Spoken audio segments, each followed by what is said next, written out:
विधि 22 साल की नवयुवती थी, जिसका अपनी दादी के अलावा दुनिया में कोई नहीं था। अचानक एक दिन दादी की मौत हो गई।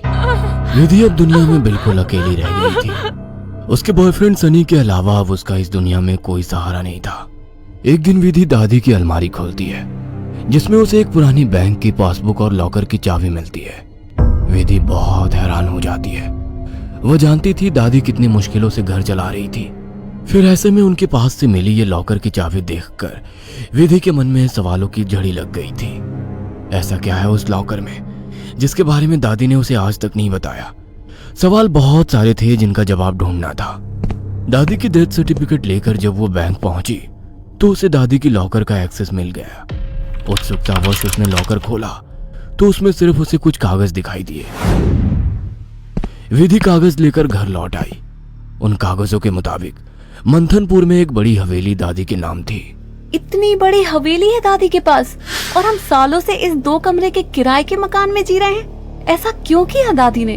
खैर जो भी बात हो, अब तो ये हवेली मेरी है। मैं कल ही मंथनपुर के लिए निकलती हूँ। अगले ही दिन वो मंथनपुर के लिए निकल गई थी। बड़ी अजीबोगरीब सी जगह थी ये। मेन रोड से हवेली की तरफ जाने वाली सड़क बिल्कुल सुनसान थी। गाड़ी तो क्या, पैदल चलता हुआ भी कोई इंसान नहीं दिख रहा था। सड़क पर गहरा सन्नाटा पसरा हुआ था। सड़क के दोनों तरफ घने ऊंचे पेड़ लगे थे। इतने पेड़ पौधे होने पर भी वहां किसी भी पक्षी का कलरव नहीं था, कोई जानवर नहीं। धीरे धीरे अंधेरा हो रहा था। सड़क किनारे लगे घने पेड़ अब जंगल की तरह दिखाई पड़ रहे थे। सड़क पर फैली खामोशी अब विधि को डरा रही थी। कुछ ही देर में वो पैदल चलते हुए हवेली तक पहुंच गई थी। हवेली काफी पुरानी दिखाई पड़ रही थी। ऐसा लगता था कि सालों से वहां किसी ने पैर ही नहीं रखा। हवेली के 500 मीटर के दायरे में गिने चुने ही मकान थे और जो थे वो भी खाली पड़े हुए थे। विधि के मन में कुछ अजीब सी उथल पुथल मची हुई थी। मेन गेट खोलकर वो हवेली के अंदर पहुंच गई। अंदर का नजारा देखकर वो दंग रह गई थी। पूरी हवेली जगमगा रही थी। अंदर महंगे फर्नीचर और सजावटी सामान देखकर विधि का मुंह खुला का खुला रह गया था। अरे वाह, ये हवेली तो बहुत वेल मेंटेन्ड है। लगता है यहाँ जरूर कोई रहता है। हेलो, कोई है? कोई है यहाँ? विधि पूरी हवेली में घूमकर वहां रहने वाले व्यक्ति को ढूंढ रही थी। ढूंढते ढूंढते वो हवेली के अंदर आकर देखने लगती है। तभी एक बूढ़ी औरत ना जाने कहां से विधि के सामने आ जाती है। बूढ़ी के चेहरे पर गहरी झुर्रियां थी और कमर झुकी हुई थी। काला लबादा पहने, आधा मुंह पल्लू में छिपाए, वो औरत बेहद डरावनी लग रही थी। आउच! डरा दिया आपने। क्यों आई हो यहाँ? लौट जाओ। मैं कहीं नहीं जाने वाली, ये मेरी हवेली है। बाय द वे, आप कौन? यहाँ कोई नहीं रह सकता, शैतान रहता है यहाँ। लौट जाओ। शैतान? Very funny. अच्छा, तो हवेली हड़पने के लिए ये स्टोरी बनाई है आपने? विधि कुछ कहने वाली होती है, तभी वो देखती है कि बूढ़ी औरत हवेली की ओर देखकर कुछ सकपका गई है और अपना चेहरा ढकते हुए वो अचानक ही अंधेरे में कहीं गायब हो जाती है। बड़ी अजीब औरत थी, कुछ स्ट्रेंज ही जगह है। विधि हवेली के अंदर आ जाती है और अपना फोन निकालकर सनी को कॉल लगाती है। हेलो सनी, तुम विश्वास नहीं करोगे, ये हवेली तो हमारी सोच से भी ज्यादा खूबसूरत है। तुम बस जल्दी यहाँ आ जाओ। हाँ, मैं आज रात को ही निकलता हूँ। सुबह मिलते हैं, बाय। अगले दिन सुबह सनी भी हवेली पहुंच गया था। अरे यार, कहाँ फंसा दिया विधि ने। अंदर जाने तक का रास्ता नहीं है। हर तरफ झाड़ियाँ, पेड़ पौधे। ऊपर से मुझे कहा कि मेरी सोच से भी ज्यादा खूबसूरत है हवेली माय फुट। सनी बड़बड़ाता हुआ मेन गेट से अंदर जा रहा था। बाहर का कंपाउंड क्रॉस करने के बाद अब वो दरवाजे के सामने था। उसके नॉक करने से पहले ही दरवाजा खुद ब खुद खुल गया। सनी हैरान रह गया था। अंदर पहुंचकर उसने देखा हॉल में कोई भी नहीं है। विधि को पुकारते हुए वो अंदर बेडरूम की ओर बढ़ गया। बेडरूम के अंदर का नजारा देखकर सनी ने दांतों तले उंगलियां दबा ली। विधि अंदर बेड पर बैठी हुई थी। उसके लंबे बाल खुले हुए थे और उसके चेहरे को ढके हुए थे। बालों के बीच से उसकी लाल खून आंखें दिखाई पड़ रही थी। दोनों हाथ और पैरों की मदद से वो बेड पर ऐसे बैठी हुई थी मानो कोई जानवर हो। उसकी खूबसूरती गुलाबी त्वचा जगह जगह से कटी थी और सफेद पड़ गई थी। विधि को देखकर सनी जोर से चिल्लाया, विधि, ये क्या हो गया तुम्हें? सनी की बात सुनकर विधि ने डरावने अंदाज में गर्दन टेढ़ी की। अब उसके चेहरे पर से कुछ बाल हट गए थे। वह भयानक आवाज के साथ हंसने लगी। उसके मुंह से किसी जानवर की तरह लार गिर रही थी। अचानक ही वह पूरी ताकत से चिल्लाई। विधि के बाल हवा में उड़ रहे थे और चेहरा चीखते हुए और भी भयानक होता जा रहा था। काले दांत और सफेद पड़ चुकी आंखें आकार में बड़ी होती जा रही थी। सनी के अंदर और देख पाने की ताकत नहीं बची थी। अपनी पूरी ताकत लगाकर वो कमरे से बाहर की तरफ भागा। बाहर हवेली के दरवाजे तक पहुंचा ही था कि विधि की दर्द से भरी आवाज सुनाई पड़ी। सनी, मुझे छोड़कर मत जाओ, मुझे बचा लो। सनी, ये मुझे नहीं छोड़ेगा। बहुत दर्द हो रहा है, बहुत दर्द हो रहा है। विधि जोर जोर से रो रही थी और सनी को रोकने के लिए बोल रही थी। विधि की ऐसी दर्द भरी आवाज सुनकर सनी तड़प उठा और दौड़कर उसके कमरे की तरफ वापस आ गया।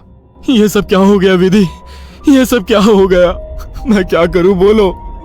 बहुत भूख लगी है, तेरा खून पीना है। इतना कहकर विधि अजीब तरीके से मुस्कुराने लगती है और अपने हाथों और पैरों की मदद से जमीन पर रेंगते हुए सनी की ओर बढ़ती है। सनी बिजली सी तेजी दिखाकर कमरे से बाहर निकल आता है और कमरे का दरवाजा बाहर से बंद कर देता है। सनी की कुछ समझ नहीं आ रहा था। वह विधि की मदद करना चाहता था। उसे ऐसी हालत में छोड़ना उसे मौत के मुंह में धकेलने जैसा था। वह बाहर जाकर मदद मांगने का निर्णय लेता है और तुरंत बाहर निकल आता है। हवेली के अंदर दूर दूर तक केवल सन्नाटा छाया हुआ था। अंदर से रह रहकर विधि की दर्द भरी चीखें सुनाई दे रही थी। मदद की उम्मीद में सनी दौड़ते हुए आगे भागे जा रहा था। तभी उसकी नजर एक चर्च पर पड़ी। चर्च काफी जर्जर हालत में था। सनी इधर उधर देखता हुआ अंदर पहुंच गया। दोनों हाथ आपस में बांधकर वो फूट फूट कर रो रहा था। Please God help me, please. कहाँ जाऊं मैं? किससे मदद मांगू? प्लीज। कोई प्रॉब्लम है क्या? मुझे बता सकते हो? फादर की बात सुनकर सनी सारी बातें फादर को बता देता है। परेशान मत हो डियर, मैं तुम्हें हॉली वाटर दे रहा हूं। जाकर अपनी गर्लफ्रेंड के ऊपर छिड़क देना। God bless. Sunny holy water लेकर हवेली लौट आया था। उसने विधि के रूम का दरवाजा खोला तो वो दीवारों पर चल रही थी। उसके मुंह से खून बह रहा था और वो जोर जोर से हंस रही थी। दरवाजा खुला देख उसने टेढ़ी सी नजर से सनी को देखा और दीवार से नीचे कूदकर उसकी ओर बढ़ने लगी। सही समय पर सनी ने हॉलिव के ऊपर छिड़क दिया। विधि एक जोरदार चीख के साथ दूर जा गिरी और एक काला सा साया कमरे से बाहर की तरफ जाता हुआ दिखाई दिया। विधि, वो चला गया। तुम ठीक हो? हाँ, वो चला गया, लेकिन अब वो अकेला नहीं आएगा। वो बुढ़िया सही कहती थी, ये घर नहीं शैतान का बसेरा है। यहाँ एक नहीं 5 शैतानी ताकत है। जल्दी चलो विधि, हम यहाँ से दूर निकल जाएंगे। सनी विधि को सहारा देकर ले जाने लगता है। तभी विधि की आंखें पलट जाती है और वो सनी को दूर धकेल देती है। सनी जाकर दीवार में टकरा जाता है। तभी फादर वहां आ जाते हैं। मैं जानता था यहाँ एक नहीं बल्कि कई शैतान हैं जो तुम्हें नुकसान पहुंचाने की कोशिश जरूर करेंगे। तुम्हारी दोस्त पोजेस्ड है, यह आसानी से उसका शरीर नहीं छोड़ेंगे। मुझे ही कुछ करना होगा। फादर हॉली वाटर को विधि पर छिड़कते हैं जिससे कुछ पल के लिए शैतान कमजोर हो जाता है। उसी समय वे दोनों उसे बेड से बांध देते हैं। उसके बाद फादर प्रेयर बोलने लगते हैं और वाटर की कुछ बूंदें उसके ऊपर गिराने लगते हैं। विधि पूरी ताकत लगाकर चीख रही थी। फिर कुछ देर बाद अचानक उसने चीखना बंद कर दिया। भयंकर सी आवाज में उसने कहा, ये मेरा शिकार है, तुझे क्या लगता है इसे बचा लेगा? इसके बाद विधि ने झटके से अपने दोनों हाथों पर बंधी रस्सी को खींचकर तोड़ लिया और अपने हाथों और पैरों को उल्टी दिशा में मोड़ने लगी। कट कट की आवाज के साथ उसकी हड्डियों के टूटने की आवाज आ रही थी। विधि की दिल को चीरती चीखों को सुनकर सनी की आंखों से भी आंसू बह रहे थे। फादर ने वाटर छिड़कते हुए विधि के चारों ओर एक गोला बना दिया। अब वो उस गोले से बाहर नहीं आ पा रही थी। फादर लगातार प्रेयर कर रहे थे। अचानक कड़ाक की आवाज आई और विधि की गर्दन पीछे की तरफ घूम गई। विधि का शरीर निढाल होकर जमीन पर गिर गया। सनी पागलों की तरह विधि विधि चिल्ला रहा था। फादर के लिए इस समय सनी की जान बचाना जरूरी था, इसलिए वे उसे घसीटते हुए हवेली से बाहर ले आए और दरवाजे पर वाटर छिड़क कर वहां से बाहर आ गए। सनी अभी भी जमीन पर सिर टिकाकर फूट फूट कर रो रहा था और फादर की आंखों में विधि को ना बचा पाने की तकलीफ साफ दिखाई दे रही थी। अगर आपको हमारी ये कहानी पसंद आई हो तो इसे लाइक और शेयर करना ना भूलें। साथ ही ऐसी और नई कहानियों के अपडेट्स पाने के लिए हमारे चैनल अक्षु टीवी को जरूर सब्सक्राइब करें।